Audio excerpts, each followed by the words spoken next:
I know it's been a while since I've done a video regarding the turbo part of this build, mainly because I've been waiting on parts, and now the parts have arrived, they're rolling in, I'm getting it back together, and I'm going to show you guys where I'm at and what we're going to do next with the Le Mans. So I pretty much got the motor back together now. I was waiting, you'll see my last video, I was waiting on the push rods. I've got them, I threw them in, there's not much to putting them in. And then I like to do little custom touches. You know, this car hopefully one day will be a show car. And one thing I did was I took the factory valve covers from the LS1, and you'll remember that they had all the mounting points for the coils, and they're aluminum stocks that stick out about 1/2 inch. And what I did was I cut those off, smoothed it all out, and painted them. Painted the whole motor, and I mean it's the same color I did the chassis in, and it just looks sick.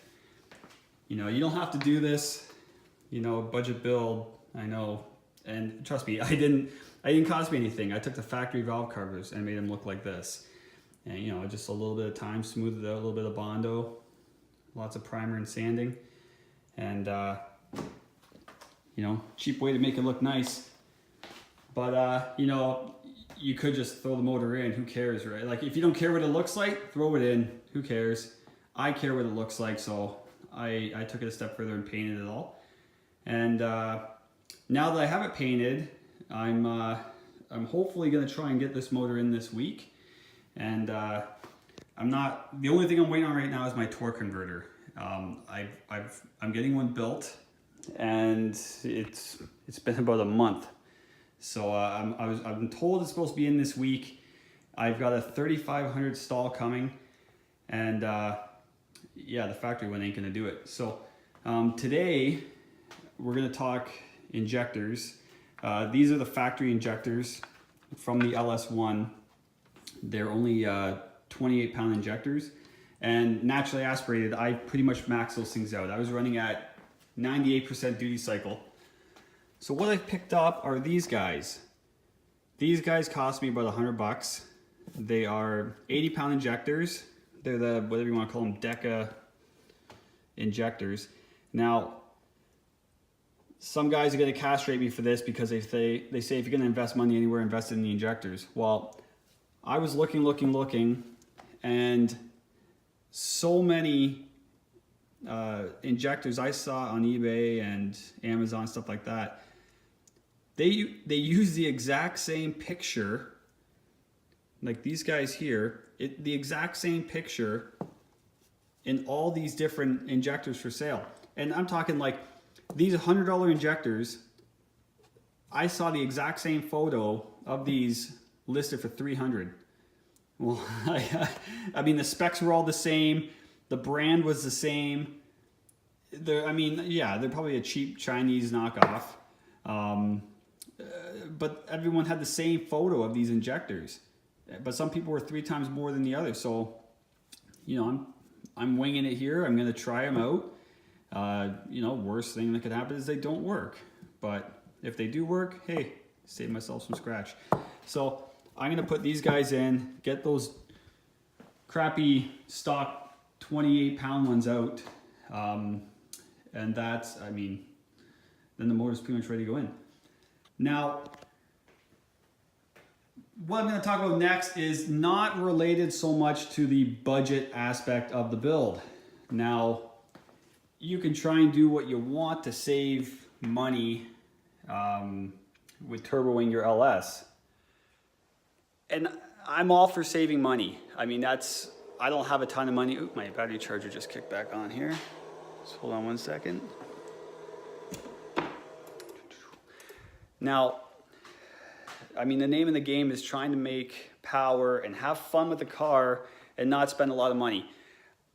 And I mean, I could tell you I'm going to twin turbo this LS motor for,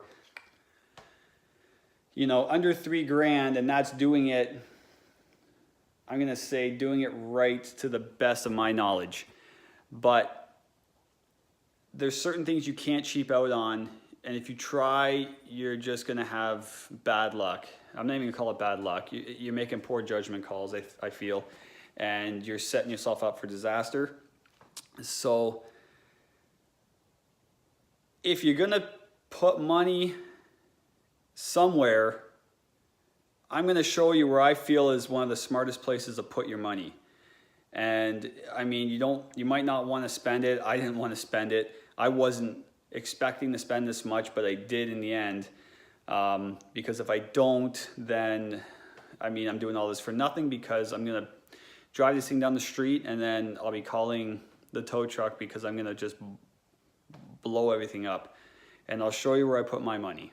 So here's the 4L60 that I took out of this car. I was already pushing this thing to its limits. You look up anything online regarding the 4L60 that comes in, you know, this came out of a 2000 Camaro. These things are not rated to take much horsepower.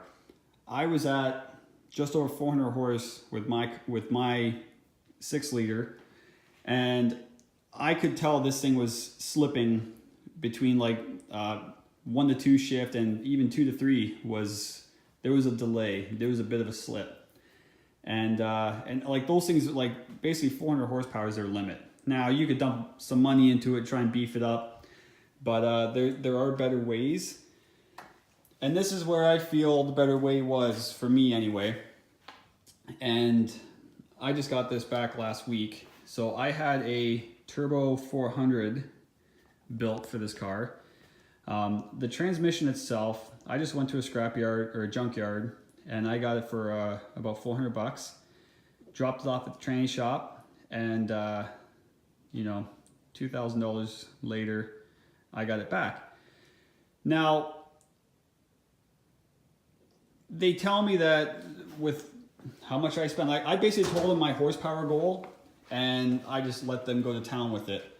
And it did not come all painted like this. I painted it at the same time we painted the engine. Even though you're not really gonna see it, that's me.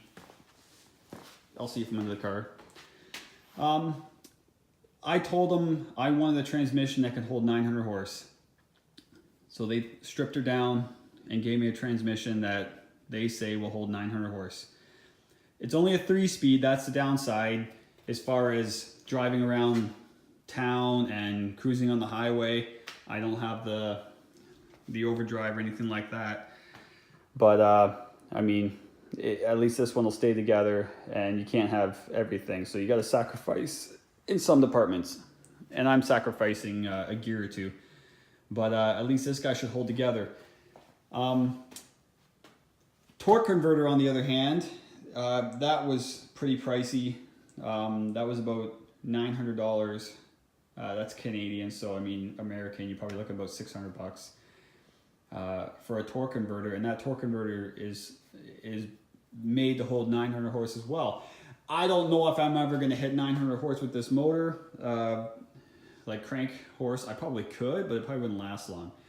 But I wanted to make sure the engine and torque converter could hold it, just in case I make some changes in the future and ramp it up. But also with that transmission change, my factory shifter that I have in here for the 4L60 is not going to work. So I spent some money and I bought myself the B&M Stealth Pro ratchet shifter. And this guy is sick. Like, I can't wait to get this in the car. It's got the old pistol grip.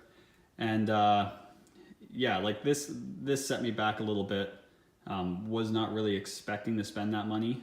But it was kind of like I had to buy a shifter, and I just spent a few $100 more and got a shifter that I really liked, as opposed to the old, I mean, even on the box here, it shows the old school, like, white ball shifter, which, you know, it works too, but I want it to look nice. So that's the part of the build where it doesn't get cheap. But if you don't do it, you're probably going to set yourself up for disaster. And you might not want to go a Turbo 400. You might want to go you know, some other, you know, 700 R4 or Turbo 350 if you want. I don't know. Some guys, like, I even thought about doing the 4L80. Getting rid of the 4L60 to a 4L80 out of a truck, like a 3/4 ton truck. But I was told like to get that thing beefed up was going to be more expensive than doing this 400. So these things are proven. These things have been around. Guys are drag racing with these all the time. Like this is probably one of the most popular transmissions going. And I mean, bang for the buck. That's probably going to be what you want to find. Being a turbo, you don't have any vacuum. And I had to get a mechanical modulator that runs off of a cable that goes up to the throttle body. I'll show you guys later when we get this all put in. But you really don't have much vacuum to help this thing shift or downshift or whatever. So I had to get a mechanical one, and again, there's an extra couple $100 that set me back. I wasn't really expecting. But things to think about. Your transmission, you got to think about it. You got to be prepared to invest a little bit of money. You know, stuff like drive shafts, rear ends, stuff like that. You don't have to do it. That's not, I mean, we're talking, I'm showing you guys how I'm trying to turbo the motor cheap, but I'm also trying to show you guys things you should be thinking about before you even turbo the motor. Because, yeah, great, congratulations, you made 700 crank horsepower, 800 crank horsepower, whatever. But if you're just going to be grenading transmissions, blowing rear ends, whatever, what's the point? You're going to be the coolest guy on the side of the road. But, you know, I'm not going to say that every decision I'm making here is the right one. This is, to the best of my knowledge and talking to people and doing my research, this is a step I'm going. And, you know, you don't have to follow suit, but we'll see how this works out. And, I mean, if it works, you'll see it first. If it doesn't work, then, you know, let me make the mistake and you guys can learn from it, right? But that's where I'm at right now. Motor's back together. Tranny's here. Just waiting on my torque converter to get, that's supposed to be coming this week. And then this assembly is going in this empty cavity. And then we can start the fun work of fabbing up the turbo kit. But that's the latest update. That's where I'm at. I'm gonna get these injectors in tonight, and then I'm going inside and going to bed because it's dark out. All right, till next time.